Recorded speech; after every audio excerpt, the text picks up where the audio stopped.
Good morning, students. In previous class, we do the short question answer of chapter 3rd, rotation and revolution. Today we do long question answer of chapter 3rd. Our first long question is, what is the impact of the summer and winter solstice? कि summer और winter सोल्स्टिक के क्या प्रभाव होते हैं, मतलब उनसे क्या होता है. इम्पैक्ट ऑफ समर सोल्स्टिक 21 जून को होता है समर सोल्स्टिक.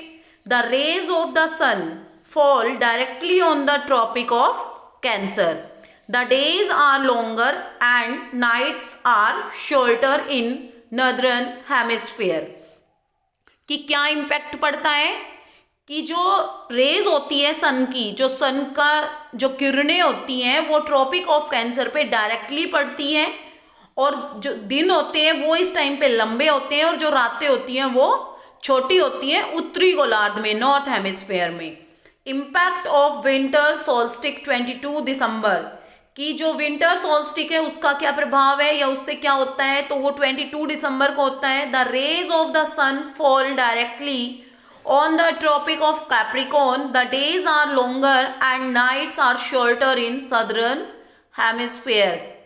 कि जो रेज होती है सन की वो डायरेक्टली ट्रॉपिक ऑफ कैप्रिकॉर्न पे पड़ती हैं और जो दिन होते हैं वो लंबे होते हैं और रातें छोटी होती हैं इन सदर्न हेमिस्फीयर, दक्षिणी गोलार्ध में. देखो यहाँ पे उत्तरी गोलार्ध था, यहाँ पे दक्षिणी गोलार्ध है. जब यहाँ पे दिन बड़े हैं तो रातें कैसी हैं, छोटी हैं, और यहाँ पे फिर रातें छोटी हैं और यहाँ पे फिर रातें लंबी है इस टाइम में और दिन छोटे हैं. लेकिन इस टाइम में यहाँ पे दिन बड़े हैं और रातें छोटी हैं, तो यहाँ पे क्या है, रातें बड़ी हैं और दिन छोटे हैं. Okay students, question number second, name an effect of the inclination of the earth axis. कि अर्थ एक्सिस की जो झुकाव है उसका कोई एक प्रभाव बताइए या उसके जो क्या असर होता है हमारी अर्थ के ऊपर.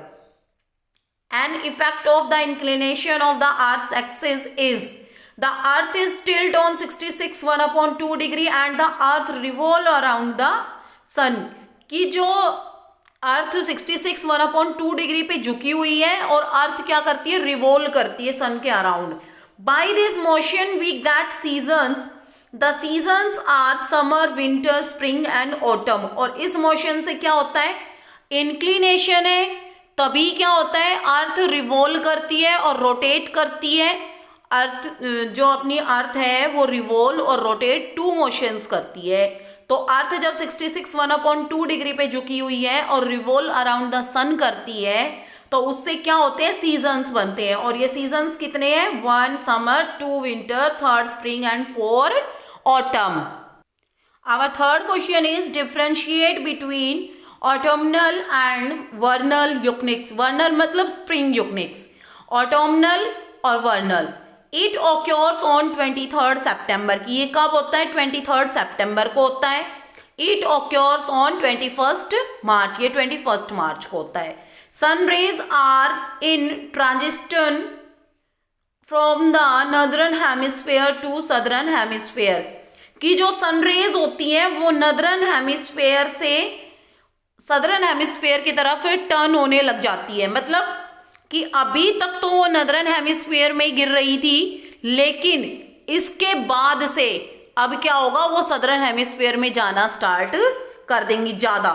इट कम्स आफ्टर समर सोल्स्टिक, और ये समर सोल्स्टिक के बाद आता है. क्योंकि समर सोल्स्टिक में क्या होता है, जो नॉर्दर्न हेमिस्फीयर है उसके अंदर जो डायरेक्टली रेज है वो ट्रॉपिक ऑफ कैंसर पे गिरती है. लेकिन इसके बाद क्या होना, जो हम मकर संक्रांति मनाते हैं ना, तो उसके बाद क्या होता है, सनरेज क्या होती है, सदर्न हेमिस्फीयर में जाना स्टार्ट हो जाती है. और उसके बाद फिर क्या होता है, विंटर सोल्स्टिक आता है.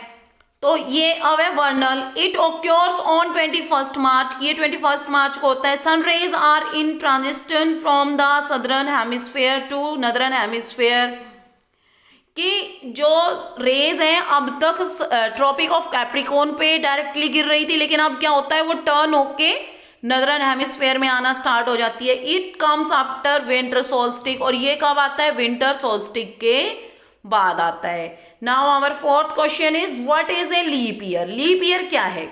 The earth takes 365 days and 6 hours to revolve around the sun. ये जो अर्थ है, जो अपनी अर्थ है, अपनी पृथ्वी है, वो सन के चारों तरफ रिवॉल्व होने में 365 डेज लेती है और 6 आवर लेती है. Extra 6 hour make a full day as 29th day of February every leap year, या आफ्टर 4 years, कि 4 साल में एक बार, जैसे कि 6 जोड़ेंगे तो चौथी बार में क्या होगा, एक पूरा दिन बन जाएगा 24 आवर्स का. एवरी लीप ईयर दस हैज 366 डेज. और ये जो 6 मतलब कि जो ये 6 आवर्स हैं, ये 4 बार जुड़ेंगे. 6 1 year 6 hour, 1 year 6 hour, 1 year 6 hour, 1 year 6 hour. तो ये चौथी साल में क्या हो जाएगा, ये 366 डेज हो जाएंगे. ठीक है, 365 तो ये हो गई, 365 चल रहे थे यहाँ तक. ये 365 डेज का अपना 1 ईयर होता है. और इनको 6 आवर्स को मिला के क्या हो जाएगा, 1 डे एक्स्ट्रा हो जाएगा. तो 365 + 1 क्या हो जाएगा, 366. ये मैंने आपको पहले भी समझाया था. Okay students, our 5th question is what causes day and night, कि दिन और रात कैसे बनते हैं, या दिन रात बनने के क्या कारण है. The earth rotate on it axis, कि अर्थ अपने अक्ष पे रोटेट करती है. 1 कंप्लीट रोटेशन टेक्स 24 आवर्स, और हर रोटेशन पूरा होने में कितने घंटे लगते हैं, 24 आवर्स लगते हैं. Rotation of the earth causes day and night, और जो रोटेशन ऑफ द अर्थ है उसी के कारण दिन और रात बनते हैं. क्योंकि जो at any time the face of the earth facing the sun has day and the other side has night, कि जो सन के सामने होता है, जो भाग पृथ्वी का सन के सामने होगा वहां पे क्या होगा, दिन होगा. और जो पृथ्वी के पीछे होगा वहां पे न, जो सन के पीछे होगा पृथ्वी का भाग, वो नाइट होगा. Okay students, I hope you understand all questions very well. Today we complete our 3rd chapter of geography, and I hope you understand very well and make your notes properly. Thank you.